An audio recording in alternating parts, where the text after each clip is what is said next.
What does it have to do with a computer? Let's check it out.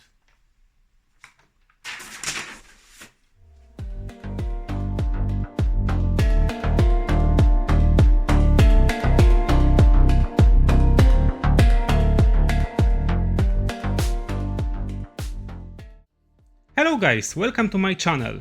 Did you know that the concept of computing dates back thousands of years?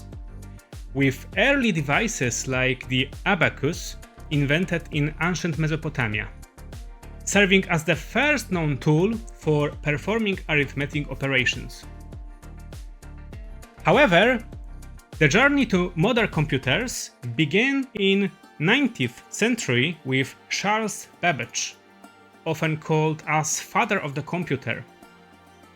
Why he deserved to be called that way? He designed the analytical engine, what was a conception of mechanical general-purpose computer that, although never fully built in his lifetime, laid the foundation for modern computing principles, including components like, for example, CPU. It wasn't built until the 40s that computers, as we know, began to take shape. The first electronic computers, such as ENIAC, electronic numerical integrator and computer, were massive machines filling the entire room. Can you imagine that? ENIAC could perform thousands of calculations per second, what was a total revolution those days. But it cannot be compared to the power of the most basic smartphones that we have today. Another interesting tidbit is about the first known computer bug. In 1947, engineers working on the Harvard Mark II, one of the early electromechanical computers, found a moth trapped in a relay. They removed the insect from the machine and taped into their logbook, marking it as a first computer bug.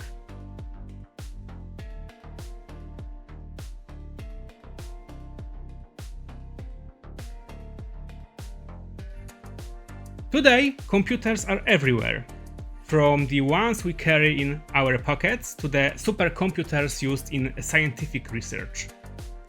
They process vast amounts of data, communicate across the globe, run the software that powers industries and entertainment, and today we will try to find out together how do computers work in practice.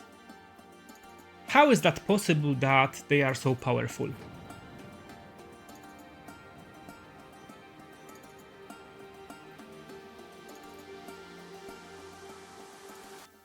In this movie, we will discuss some basic knowledge about computers and programming. We will find out how do the computers work. We will answer the question what programming language is. Then we will discuss how do the programming languages work. And additionally, we will find out what can we achieve with scripting or programming and how powerful it is. And this is the point when we will end our today's journey. Are you ready? I have already a coffee. So, let's start it.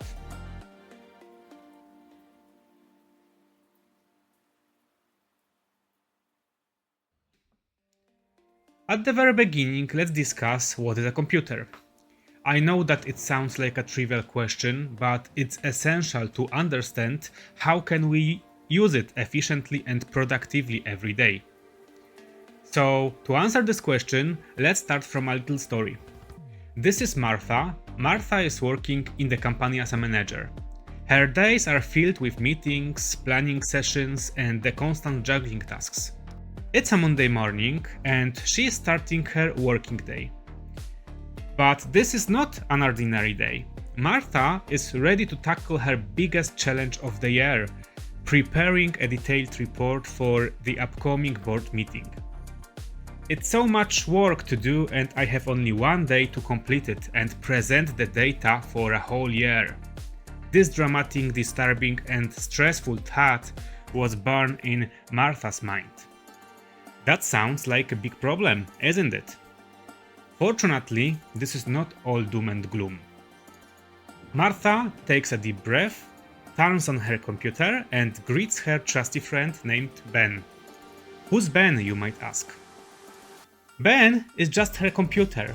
His smart, reliable and robust partner, always ready to help to navigate Martha through her work.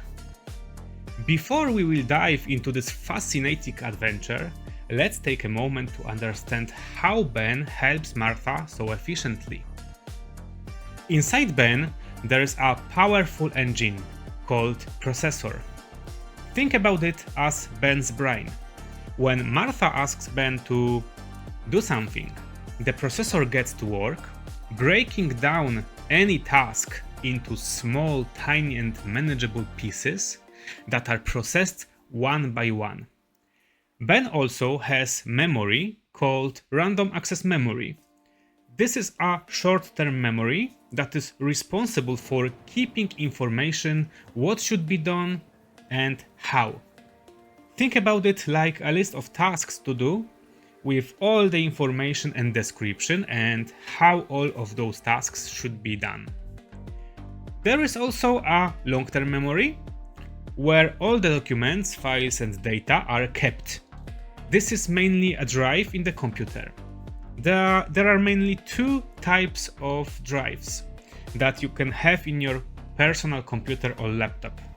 The first one is the hard disk drive, HDD, which is an older technology. And the second one is solid state drive, SSD, that is more modern, fast and efficient solution. So long-term memory is used for storing all the data on the computer like files, mails, operating systems, etc.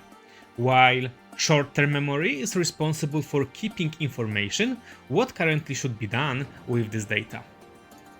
Apart from that, we also have input-output devices, also known as computer peripherals. The crucial ones are the keyboard and mouse. This is how Martha communicates with Ben, sending him the orders. Additionally, input-output devices can be any other equipment that is plugged in to the computer, like a printer, camera, or speakers. Of course, on the top of that, there is a motherboard. Motherboard is a very important part of the computer because it's a circuit board or main board inside the computer that connects all the elements we mentioned so far. Processor, RAM, drives, and any other part of the computer are connected to the motherboard that is responsible for integrating all of those into one organized set. So we can treat motherboard as a Ben's central nervous system, as it's responsible for sending information and connecting different parts. Thanks to this, all the elements can communicate with each other. For example, the processor can communicate with random access memory and read the data, what should be done. To sum everything up, all of those physical equipment is a hardware, and we can treat it as a separate layer. Then there is also an operating system, of course, which you can think as Ben's personality. Operating system is the complex software that manages all the programs and hardware and helps Ben to understand and execute Martha's orders. In other words, operating system is a connection between hardware, like processor, memory, etc., and graphic interface that Martha is using every day. It's also an environment and platform to run all the programs and software. We generally have three common types of the most popular operating systems. It's Windows, macOS, and Linux. That being said, operating system can be considered as a second layer of the computer infrastructure. And finally, on the top of that, we have software. That's all the programs that we install on the computer, like Excel, Word, or any video player or any game, as well as scripts and programs that we are creating ourselves. Maybe Let's make a simple comparison to consolidate all this knowledge. Let's compare the computer to the glass aquarium. Hardware in this case will be the glass aquarium, filters, and any other necessary physical equipment that is necessary to keep fish. Operating system will be the water, as this is, like we said earlier, an environment for running all the programs. Software will be the fishes and plants in the aquarium that are fully dependent on the water, which is an allegory of operating system, of course. Software cannot be run without environment, which is an operating system, and operating system is fully dependent on hardware.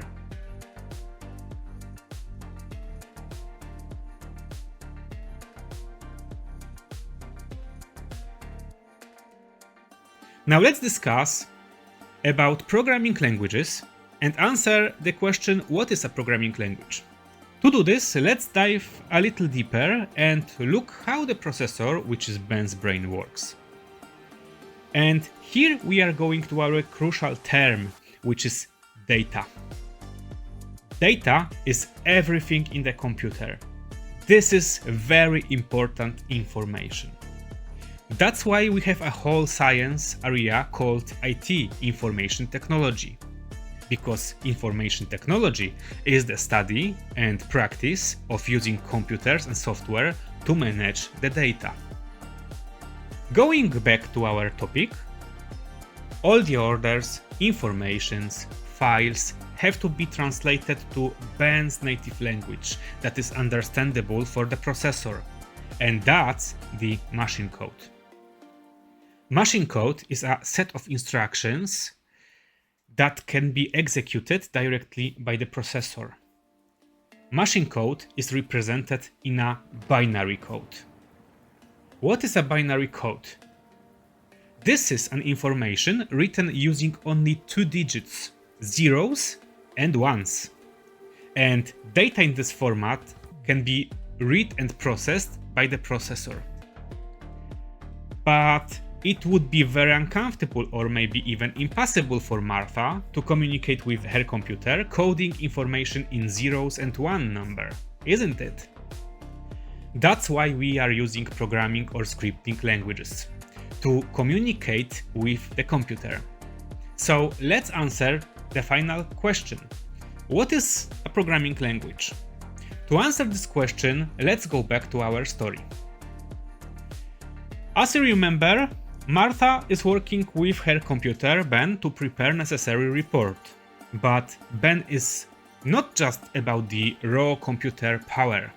He is also very smart, intelligent and clever because he can understand different languages.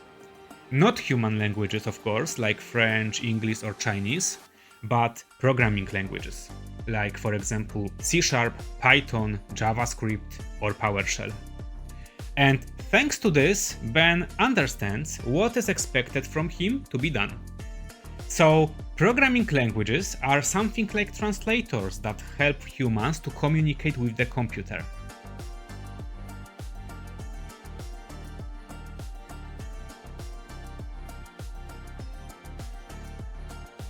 Practice is the most important, so let's focus on how the programming languages are working in practice. Every programming language has own ecosystem and environment installed on the computer that are responsible for translating the code written by a human to raw binary data, understandable by the processor, which is the binary code. Those ecosystems are also called as Integrated Development Environment, IDE. IDE is a program that is responsible for interpreting or compiling the programming code that we have written and running it. You can just download it from an official website and install it on your computer like any other software. Even if Martha is using software like Excel or Outlook for her daily job, it's created using specified programming languages and its ecosystem. And every time when she's clicking something in the applications, the specified commands from the programming code are executed. I've mentioned about interpreting and compiling process a couple seconds ago. And now you might have a question. What's the difference between interpreting and compiling process in programming languages? To make long story short, we can divide all the programming languages into two main parts: scripting languages and compiled languages. There is an essential difference between them when it comes to execution of the code that we written. Scripting languages are interpreted by so-called interpreters. In this case, the interpreter is reading the code line by line and executing it instantly, translating it to machine code, which is represented by a binary code that is understandable by a processor, of course. This process is called just-in-time compilation because the translating and execution process is performed at the same time while the interpreter is reading the code. Unlike scripting languages, compiled languages need additional step to execute the code. This step is a compilation process. Compilation process is performed by a compiler. Compilation is a process of translating the whole code we created into the machine code represented by a binary format. So, in case of compiled languages, the whole code is compiled or translated first, and then, and only then, it's executed. While the scripting languages are just interpreted by an interpreter, and it's executed at the same time while it's read by an interpreter. If you are interested in this topic and you would like to know more how the programming languages work, please leave a comment programming under this video.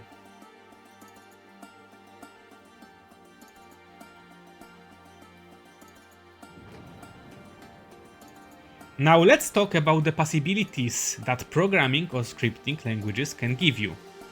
And I think this is the most exciting part. To do this, let's continue Martha's story. So today, to prepare a report, Martha needs to gather data from various sources: spreadsheets, emails, and databases. Normally, doing it manually, this would take hours, but with Ben's help, it can be a breeze. Martha, let's use a script to pull all the data together, Ben suggested. Great idea, Ben. Let's use a script for that. Martha prepared a simple script to get the data together using PowerShell, a very comfortable scripting language. Martha uses commands, creating the script that tells exactly how to pull all the data together. Ben starts from opening the spreadsheet where the sales data is stored. He reads the numbers, picks out the relevant information and stores it in memory. Next, he checks Martha's emails for the latest customer feedback and adds those insights to the report. Finally, Ben taps into the company's database to fetch the latest metrics. All this happens in a blink of an eye. So, as the final touches are made, Martha feels a wave of relief. She couldn't have done it without Ben's help. What makes Martha's computer so amazing? It isn't just a technology, but it's a merge of the technology and human's power. By understanding and using scripting languages, Martha could use the computer power, handle complex calculations, and make her work more efficiently and fast. Isn't that a great story, guys? That story can be also yours. Learn scripting and try it out. And I will help you to do this.